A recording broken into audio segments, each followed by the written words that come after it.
வணக்கம் நேர்களே, இது ஷர்மிளா டாக்கீஸ். நான் உங்கள் டாக்டர் ஷர்மிளா. அகமதாபாத் பிளேன் கிராஷ்ல பிளாக் பாக்ஸ எடுத்துட்டாங்க. அத ஆய்வு செஞ்சுகிட்டு இருக்காங்க. இன்னும் 2, 3 நாட்களில் உண்மையிலேயே என்ன நடந்தது அப்படிங்கிறது வெளியில வந்துரும்.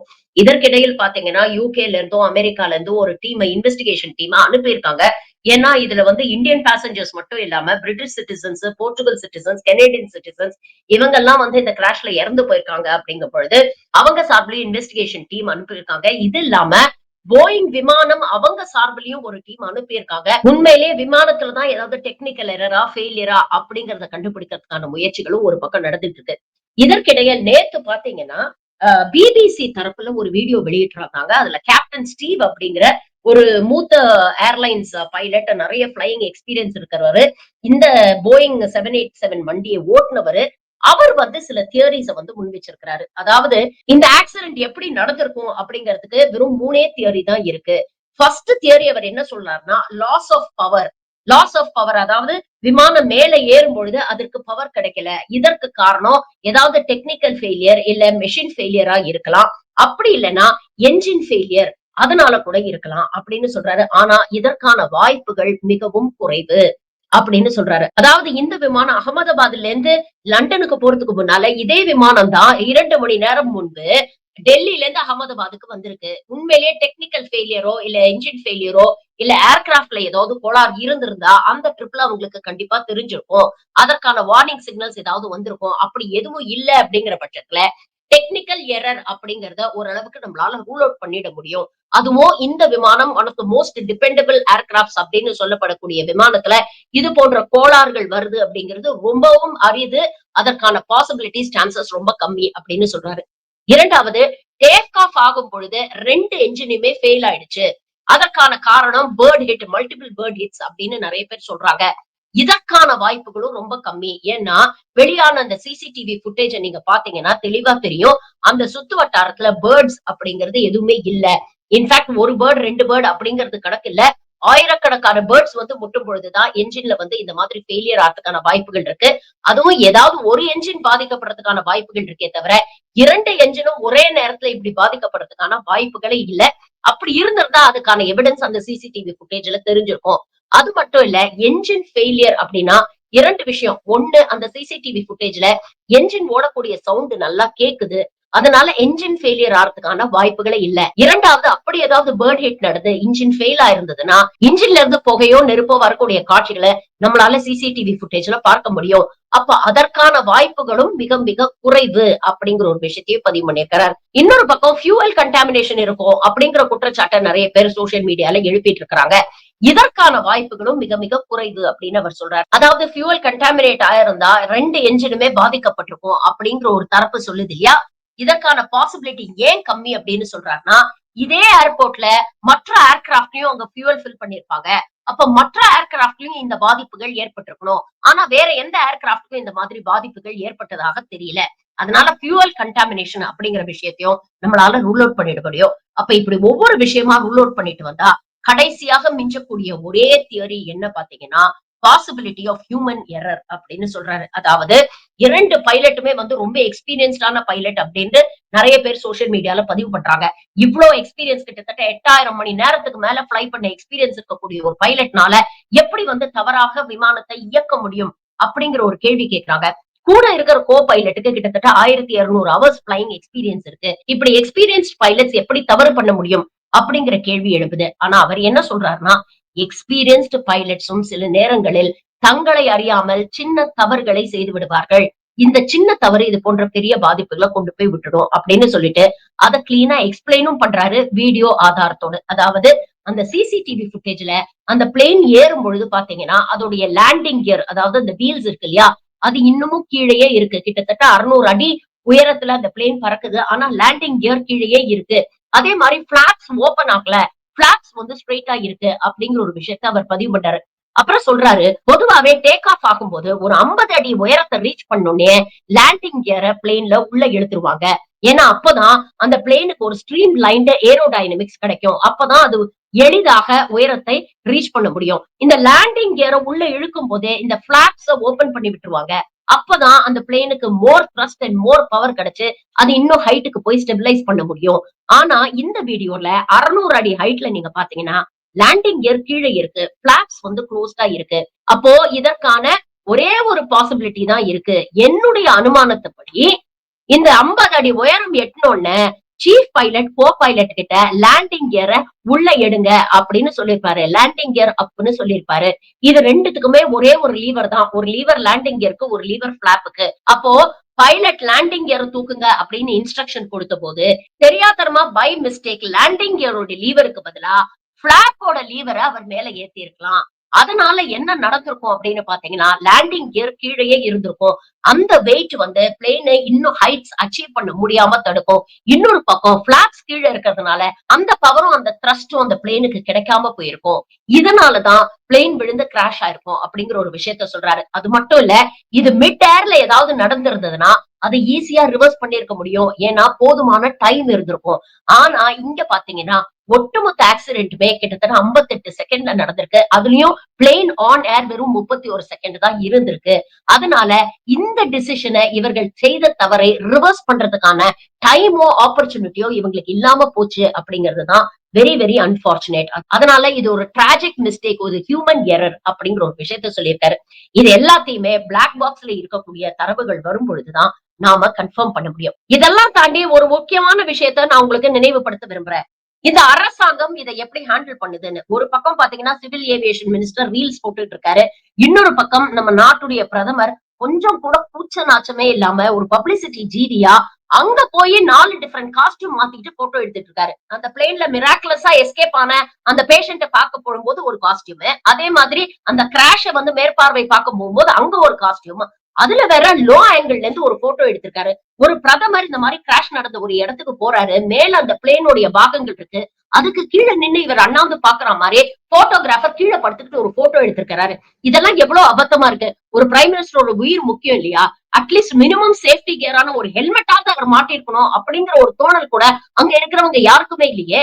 அப்போ இவங்களுக்கு சேஃப்டியை விட பப்ளிசிட்டி எவ்வளவு முக்கியமா இருக்கு அப்படிங்கறத இந்த ஒரு போட்டோகிராஃப்ல இருந்து நம்ம தெரிஞ்சுக்க முடியும். அதே மாதிரி அதுக்கப்புறம் நடந்த மீட்டிங்ல பாத்தீங்கன்னா மனுஷன் வேற காஸ்டியூம்ல வராரு. அப்போ இவருக்கு பிரச்சனையோட காரணம் என்ன, இதை எப்படி தீர்க்கணும் அப்படிங்கறத விட மக்கள் கிட்ட நாம என்ன இம்ப்ரெஷனை ஏற்படுத்துறோம் அப்படிங்கறதுலதான் கவனம் அதிகமாகி இருக்கு அப்படிங்கறத நம்ம பாக்குறோம். சரி, இவங்க எப்பவுமே இப்படிதான். ஆனா கவலை தரக்கூடிய சில செய்திகளை இன்னைக்கு நான் உங்களோட பகிர்ந்துக்க போறேன்.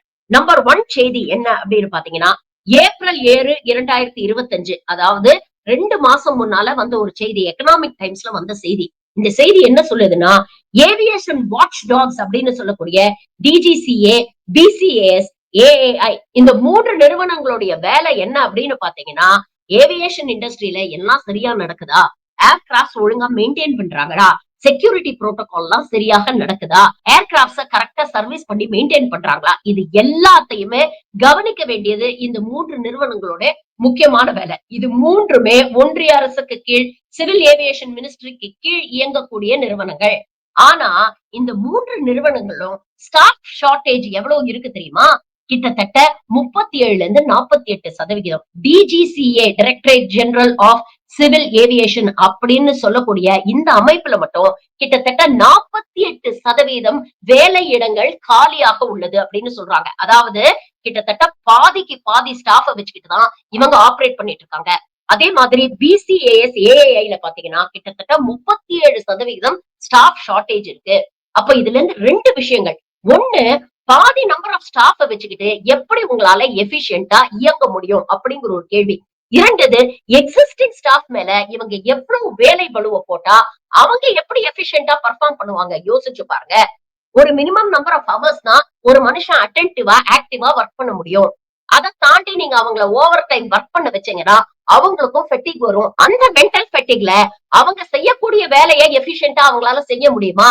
அப்போ கவனக்குறைவு, கவன சிதறல் ஏற்பட்டா அதனால யாருக்கு பாதிப்பு ஏற்பட போகுது அப்படிங்கிற ஒரு கேள்வி இருக்கியா? இது ஒரு செய்தி.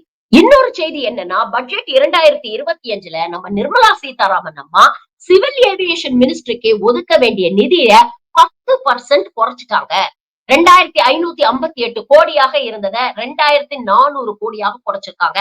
அது மட்டும் இல்ல, உடான் அப்படின்னு சென்ட்ரல் கவர்மெண்ட் ஒரு ஸ்கீம் இருக்கு. அந்த உடானுடைய விரிவாக்கம் என்ன அப்படின்னா உடே தேஷ் கே ஆம் நாகரிக், அதாவது சாதாரண மனுஷன் கூட ஏர் டிராவல் பண்ணணும், விமானத்துல பிரயாணம் பண்ணணும் அப்படிங்கிற ஒரு முயற்சிக்கு தான் இந்த உடான் அப்படிங்கிற ஸ்கீம். இத பத்தி பிரதமர் நிறைய மேடைகள்ல பேசியிருக்காரு. ஹவாய் சப்பல் போட்டுட்டு இருக்கவங்க கூட ஹவாய் ஜஹாஜ்ல போகணும் அப்படிங்கிறது தான் எங்களுடைய கனவு அப்படின்னு சொல்றாரு. அப்படிப்பட்ட கனவு ஸ்கீமுக்கு போன வருடம் பட்ஜெட்ல பாத்தீங்கன்னா 540 கோடியாக ஃபண்ட்ஸ குறைச்சிருக்கிறாங்க. அதாவது கடந்த ஆண்டு பட்ஜெட்ல கிட்டத்தட்ட 800 கோடியாக இருந்தத 32% குறைச்சு வெறும் 540 கோடி அலோகேட் பண்ணிருக்காங்க. இது மட்டும் இல்ல, பட்ஜெட்ட பாதியா குறைச்சிட்டு இதுல 120 புது டெஸ்டினேஷன்ஸ் வேற நாங்க ஆட் பண்ண போறோம் அப்படின்னு பேசுறாங்க. இன்னொரு பக்கம் இப்ப இருக்கக்கூடிய சிவில் ஏவியேஷன் மினிஸ்டர் நாயுடுவா இருக்கட்டும், இல்ல இதற்கு முன்னால ஜோதி ஆதித்ய சிந்தியாவா இருக்கட்டும், அவங்க என்ன சொல்றாங்கன்னா, நாங்க நிறைய புது பிளேன்ஸ் வந்து நாங்க கமர்ஷியல் பிளேன்ஸ் நாங்க வாங்க போறோம். கமர்ஷியல் பிளேன்ஸ் வாங்குறதுல இந்தியா தான் உலகத்திலேயே 3வது இடத்துல இருக்கு. யுஎஸ் சைனாவுக்கு அப்புறம் இந்தியா தான் அதிக கமர்ஷியல் பிளேன்ஸ் வாங்குது அப்படிங்கிற ஒரு தரவை சொல்றாங்க. ஆனா இன்னொரு பக்கம் அதிர்ச்சி தரக்கூடிய இன்னொரு செய்தியை நான் உங்களுக்கு சொல்றேன். 2 நாள் முன்னால இந்த செய்தி வந்திருக்கு. அதாவது இந்தியாவில் இருக்கக்கூடிய இந்தியன் கேரியர்ஸ் என்று சொல்லப்படக்கூடிய இந்தியாவில் இருக்கக்கூடிய பிளேன்ஸ்ல கிட்டத்தட்ட 133 பிளேன்ஸ் வந்து கிரவுண்டட், அதாவது அவங்கள செயல்பட விடாம அவங்கள கிரவுண்ட் பண்ணிருக்கிறாங்க அப்படின்னு நித்தி ஆயோக் ரிப்போர்ட் சொல்லுது. இது இந்தியாவில் இருக்கக்கூடிய மொத்த ஏர்கிராப்ட்ஸ்ல கிட்டத்தட்ட 16%. கோயரோடைய பாதி பிளீட் இன்னைக்கு கிரவுண்டட். இண்டிகோல கிட்டத்தட்ட 60-70 பிளேன கிரவுண்ட் பண்ணி வச்சிருக்காங்க. இதற்கான காரணம் என்ன அப்படின்னு பாத்தீங்கன்னா, ப்ராப்பர் மெயின்டெனன்ஸ் இல்ல, மெக்கானிக்கல் ஃபெயிலியர், என்ஜினியரிங் ஃபெயிலியர் அப்படிங்கிற காரணங்களுக்காக கிரவுண்ட் பண்ணி வச்சிருக்காங்க. ஒரு பக்கம் புது புது பிளேனை வாங்குறவங்க இன்னொரு பக்கம் அந்த பிளேனை மெயின்டைன் பண்ணணும் அப்படிங்கறத பத்தி யோசிக்க மாட்டேங்கிறாங்க அப்படிங்கறதுதான் இங்க இருக்கக்கூடிய உச்சபட்ச வேதனை. இத பத்தி பிளைட் டெக்னீஷியன் அபிராம் சிங் அப்படிங்கிறவர் 2 முக்கியமான விஷயங்களை சொல்லியிருக்காரு. முதல் விஷயம் என்ன அப்படின்னு பாத்தீங்கன்னா, இந்தியாவுல பிளேன் டேக் ஆஃப் ஆகிறதுக்கு முன்னால கிரவுண்ட் ஸ்டாஃப் வந்து ஒரு ரவுண்டு தான் பிளேனை செக் பண்ணுவாங்க அப்படின்னு சொல்றாரு. ஆனா இதே துபாய் போன்ற நாடுகள்லாம் கிட்டத்தட்ட 3 to 4 முறை இந்த பேசிக் செக்அப் நடக்கும் அப்படின்ற விஷயத்த சொல்றாரு. இவர் இந்தியாவிலையும் வேலை செஞ்சிருக்காரு, துபாயிலையும் வேலை செஞ்சிருக்காரு. இங்க இருக்கக்கூடிய ஒர்க் கல்ச்சர் பிடிக்காம தான் நான் எனக்கு கிடைச்ச ஃபர்ஸ்ட் ஆப்பர்ச்சுனிட்டில நான் துபாய்க்கு மாறிட்டேன் அப்படிங்கிற ஒரு விஷயத்தையும் சொல்றாரு. அது மட்டும் இல்ல, இங்க ஸ்டாஃப் ரொம்ப கம்மியா இருக்கிறதுனால எங்களுடைய வேலை பளு, வேலை நேரம் மிகவும் அதிகமாக இருக்கிறது. 12 மணி நேரத்துக்கு மேல நாங்க வேலை பண்றோம். ஆனா அதற்கான ஊதியத்தை எங்களுக்கு கொடுப்பதில்லை. அது மட்டும் இல்ல, மெயின்டெனன்ஸ் சைட்ல இவங்க கவனமே செலுத்துறதுல ரொம்ப புவர் மெயின்டெனன்ஸ், புவர் அப்கீப் இருக்கு அப்படிங்கிற குற்றச்சாட்டையும் அவர் வச்சிருக்கிறாரு. இது உண்மை அப்படின்னு நிரூபிக்கிற வகையில இன்னொரு தரமும் சொல்றேன். எம்ஆர்ஓ அப்படிங்கிற ஒரு டிபார்ட்மெண்ட் உண்டு. அதாவது மெயின்டெனன்ஸ், ரிப்பேர் அண்ட் ஓவர் ஹாலிங். அதாவது இந்த டிபார்ட்மெண்டோட முக்கியமான வேலை என்ன அப்படின்னு பாத்தீங்கன்னா, இங்க இருக்கக்கூடிய பிளேன்ஸ் எல்லாம் கிரவுண்ட் லெவல்ல ஏதாவது டெக்னிக்கல் இஷ்யூஸ் இருக்கா, என்ஜின் ஃபெயிலியர் இருக்கா, எல்லா பார்ட்ஸும் ஒழுங்கா இயங்குதா, அங்க இருக்கக்கூடிய கம்ப்யூட்டரைஸ் சிஸ்டம் எல்லாம் ஒழுங்கா இயங்குதா, இதற்கு என்ன மெயின்டெனன்ஸ் தேவைப்படுது, இன்ஜினை வந்து ரீப்ளேஸ் பண்ணணுமா, இல்ல அதை வந்து ஓவர் ஹால் பண்ணணுமா, இப்படி பிளைட்டோடைய நூக் அண்ட் கார்னர்ல எல்லாத்தையும் சரியா இருக்கா அப்படின்னு பார்க்க வேண்டியது இந்த எம்ஆர்ஓட கடமை.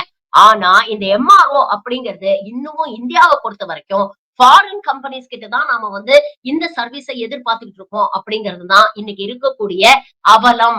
2040க்குள்ள 90% எம்ஆர்ஓவை நாங்க இந்தியாவிலே ஏற்படுத்துவோம் அப்படின்னு இந்த ஒன்றிய அரசாங்கம் சொல்லுதே தவிர அதற்கான முயற்சிகள் இவங்க தொடர்ந்து எதிர்த்ததா தெரியவே இல்லை. இன்னைக்கு கோதி மீடியால எல்லாரும் என்ன அதிகம் பேசுறாங்க, இறந்து போனவர்களுக்கு பாருங்க இவங்க 1 கோடி காம்பன்சேஷன் கொடுத்துட்டாங்க, அவங்க இவ்வளவு கோடி கொடுத்துட்டாங்க அப்படிங்கிற விஷயத்த மட்டும்தான் பேசுறாங்க. ஆனா இந்த ஆக்சிடென்ட்ல பாதிக்கப்பட்ட இறந்து போனவர்களுடைய சொந்தக்காரங்க வந்து கேட்கக்கூடிய கேள்வி என்ன தெரியுமா, நீங்க எவ்வளவு கோடி கொடுத்தாலும் போன உசுறு எங்களுக்கு திரும்பி வந்துருமா, எங்களுக்கு உண்மை தெரிஞ்சாக்கணும், எதனால பிளேன் கிராஷ் ஆச்சு, இதுல யாருடைய மிஸ்டேக் அப்படிங்கிற உண்மை எங்களுக்கு தெரிஞ்சாக்கணும் அப்படிங்கிறதுதான் ஒட்டுமொத்த பாதிக்கப்பட்டவர்களுடைய கோரிக்கையாக இருக்கு. இந்த கோரிக்கைக்கு அடிப்படை என்ன அப்படின்னு பாத்தீங்கன்னா, இன்னைக்கு ஏர்லைன்ஸ் இண்டஸ்ட்ரி மேல இருக்கக்கூடிய நம்பிக்கையை மெதுவா பயணிகள் இழந்து கொண்டிருக்கிறார்கள். ஏற்கனவே சின்ன சின்னதா ஏகப்பட்ட பிரச்சனைகள். ஒரு பிளைட்டுக்கு நாம போனோம்னா செக்யூரிட்டி செக் சரியா நடக்கிறது இல்ல ஏர்போர்ட்ல ஏகப்பட்ட இன்னல்கள் இருக்கு, போதுமான பெசிலிட்டிஸ் இல்ல, பிளைட்ல ஏறி உட்கார்ந்தோம்னா ஏசி சரியா ஒர்க் பண்ணல, என்டர்டைன்மெண்ட் கன்சோல் சரியா ஒர்க் பண்ணல, இப்படி சின்ன சின்ன பிரச்சனைகள் எத்தனையோ இருக்கு. ஆனா இதெல்லாம் கூட பொறுத்துக்கிட்டு பயணம் பண்ண இந்த பயணிகள் இப்ப ரியலைஸ் பண்றாங்க, நம்மளுடைய அடிப்படை சேஃப்டியே இன்னைக்கு இட் இஸ் அட் ஸ்டேக், நம்மளுடைய அடிப்படை பாதுகாப்பே கேள்விக்குறியாக இருக்குன்னா எந்த நம்பிக்கையில இன்னொரு பிளைட்ல நம்ம காலடி எடுத்து வைக்க முடியும் அப்படிங்கிற ஒரு கேள்வியை கேட்கக்கூடிய நிலைமைக்கு இன்னைக்கு பயணிகள் வந்துட்டாங்க. இது எங்க ரிஃப்ளெக்ட் ஆகும்னா, நாளைக்கு ஏர்பிளைன் இண்டஸ்ட்ரியோடைய வருவாயில, ரெவென்யூல ரிஃப்ளெக்ட் ஆகும். எத்தன பேர் இனிமேல் தைரியமா இந்த விமானங்கள்ல பயணம் பண்ணுவாங்க அப்படிங்கிற ஒரு கேள்வி இருக்கு. அப்போ மீண்டும் இந்த நம்பிக்கையை உருவாக்க வேண்டிய கடமை ஒன்றிய அரசாங்கத்துக்கு இருக்கு. அப்படி அந்த நம்பிக்கையை உருவாக்கணும்னா, டிரான்ஸ்பரண்டா என்ன நடந்தது? அதுக்கு என்ன பிரச்சனை? அதற்கு யாரு காரணம்? யாரு ரெஸ்பான்சிபிள்? யாரு அக்கவுண்டபிள்? அப்படிங்கிறத கண்டுபிடிச்சு அவங்க மேல நடவடிக்கை எடுக்கணும். வெறும் தப்பு நடக்கும் பொழுது சம்பந்தப்பட்டவங்களுக்கு ஷோ காஸ் நோட்டீஸ் அனுப்புறதுனாலயோ, இல்ல ஃபைன் போடுறதுனாலயோ எல்லாம் சரியாயிட போகுதுல்ல. இங்க ப்ராஃபிட்ட தாண்டி பேசஞ்சருடைய சேஃப்டி பத்தி என்னைக்கு நீங்க நினைக்கிறீங்களோ, அன்னைக்கு தான் மக்களுடைய இந்த நம்பிக்கையை உங்களால் திரும்ப பெற முடியும்.